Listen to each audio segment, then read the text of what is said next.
안녕하세요. 한자 삼락의 심연진입니다. 한자 삼락에 오신 여러분 환영합니다. 오늘은 3월 10일 월요일이에요. 이 한 주가 시작하는 첫날 기분 좋게 출발하면 마지막 주말까지 이렇게 환하게 미소 짓게 되잖아요. 그죠?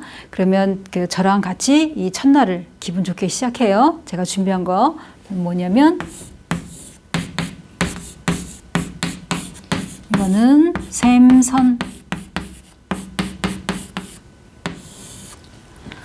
자, 여기서 딱 보면 샘 뒤에 동그라미 친 거는 샘천자예요.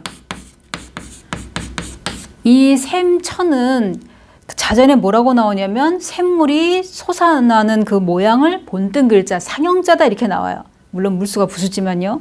그러면 샘선이 들어가는 걸 보면 갑상선, 임파선, 편도선 할 때의 선자를 읽었어요.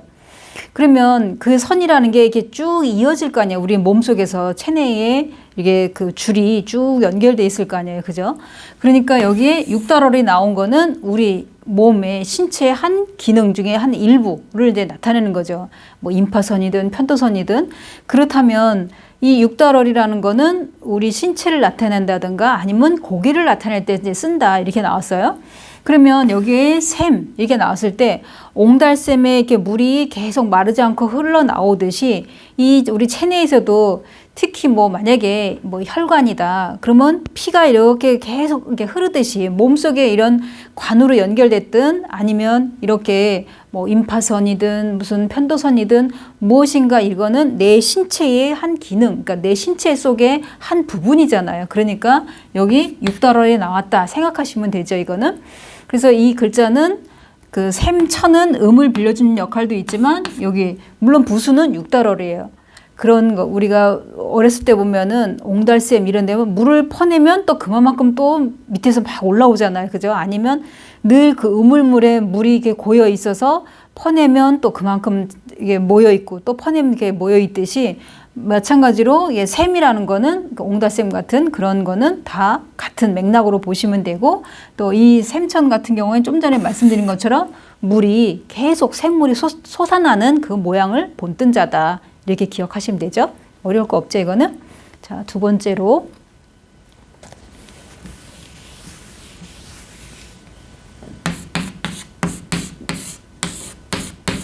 이거는 물가수. 물가수는 보통 이거는 이제 사람 이름자에 이제 많이 쓰여요. 이 글자, 물가수는. 그런데 또 뭐가 있냐면 제가 한 가지 이게 보통 보면 사람의 이름자에만 쓰이고 이렇게 별로 단어가 없으면 거의 선택하기 힘든데 이거는 또 이 숫자에다가 사, 물이름 사, 물이름 사에다가 배울학자 이렇게 있으면 수사학 그러면 이 글자는 물이름 사자예요. 수사학 그러면 수사라는 게 쉽게 말하면은 이제 수사학이라는 거는 다른 말로 유학, 그 유교할 때 우리 그 조선시대 때 유교할 때 유학, 유학을 나타내는 건데 이 수사학이라는 게 뭐냐면 공자의 가르침이다. 이제 이런 뜻으로 나와요. 공자의 가르침, 곧 유학이다. 이렇게 설명이 되어 있는데 그럼 물가수에서 보면은 요 동그라미 친 부분은 이거는 불굴주자예요. 이 불굴주는 음을 빌려준, 그러니까 우, 모음, 우, 음을 빌려준 역할을 한 거예요. 그렇다면 물가수 했으니까 당연히 물가라 했으니까 물수가 나온 거고, 그러면 여기에서 불굴주를 한번 짚고 넘어가면, 요거 잠깐 지울게요. 자, 불굴주. 이거는 불굴주는 나무목이 부수예요. 나무목이 부수인데 자전에 뭐라고 설명이 되어 있냐면 나무 한가운데에다가 딱 그는 거예요. 이렇게. 이것도 마찬가지로 그은 거예요. 나무에다가 그으면서 어떤 기호 이런 거를 하나씩을 더 더해서 속이 이게 그 나무 속이 붉은 빛깔임을 가리키는 글자 이렇게 설명이 되어 있어요. 자전에 보면. 그렇다면 예를 들어 나무 한 그루가 있는데 거기에다가 내가 줄을 그었다는 거는 뭐 속이 보인다 그랬으니까 칼 같은 거를 그었겠죠. 그죠? 그러면 거기 속이 붉은색으로 이제 보인다. 붉은 빛깔을 가리키는 것이 이 불굴주다. 이렇게 설명이 되어 있는데 이 불굴주 같은 경우에는 우리가 보통 뭐 주단 아니면 성이 주씨인 사람도 쓰고 뭐 많이 나오죠. 주목할 때도 쓰고. 그런데 그 자전 설명에는 우리가 딱 봐도 아주 매끄럽게 이게 쫙 이게 설명이 이게 확 와닿지는 않아요, 사실은. 그러니까 나무 한 가운데에, 그러니까 설명이 그래요. 나무 한 가운데에 이렇게 한일자 모양처럼 이렇게 기호를 더해서 그 속이 붉은 빛깔임을 가리키는 한자 이렇게 설명이 돼 있어요.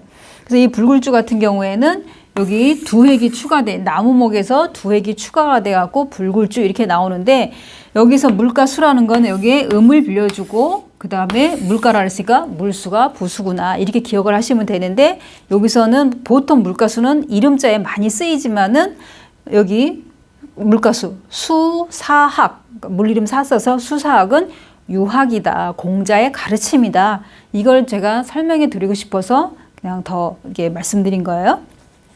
자, 그러면 세 번째,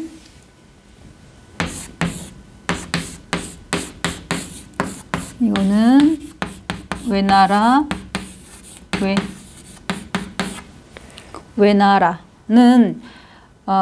예를 들어 여기 뒤에다가 나라 국자를 쓰면